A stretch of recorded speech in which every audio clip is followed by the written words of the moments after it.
আজ পৌষ পার্বণ। পৌষ পার্বণের পিঠে তৈরি করা হচ্ছে। প্রথমে কি করলাম, চাল ভিজিয়ে রেখেছিলাম। এবার এই চাল গুঁড়ো করার জন্য চলে যাচ্ছে আমাদের মিক্সিতে গুঁড়ো করতে যাচ্ছি।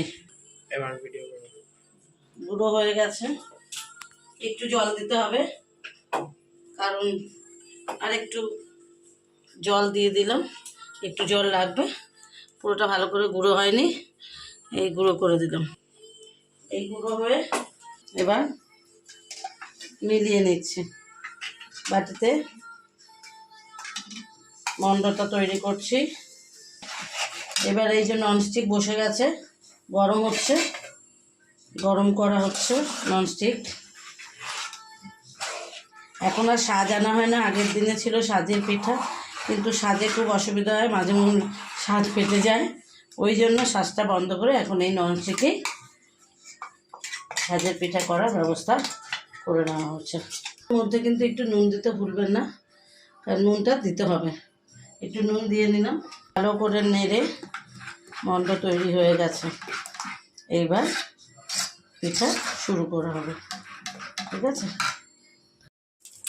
ননস্টিকে তেল মাখিয়ে নিচ্ছি ব্রাশ দিয়ে। যেমনভাবে আমি তেল মাখাচ্ছি ঠিক সেইভাবেই আপনারাও মাখিয়ে নেবেন। এতে অনেক সুবিধা হয়েছে। সাজের পিঠে সাজে করতে গেলে মাটির সাথে কী হতো, ভেঙে যাওয়ার সম্ভাবনা থাকতো। এবার আমি এই যে বেটারটা করে রেখেছি, আমি গোলাটা গুলে রেখেছিলাম, সেই গোলাটা এবার এখানে একটা একটা করে দিচ্ছি। দেখুন এই যে দিচ্ছি, দিয়ে তারপরে আমি ঢাকা দিয়ে দেবো।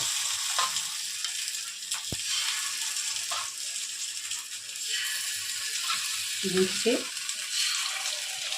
তারপরে ঢাকা দিয়ে দেবো। ওরা ওদের মতন করে 5 মিনিট রাখলে একবার তুলে আমরা দেখতে হবে যে হয়ে গেছে কি না।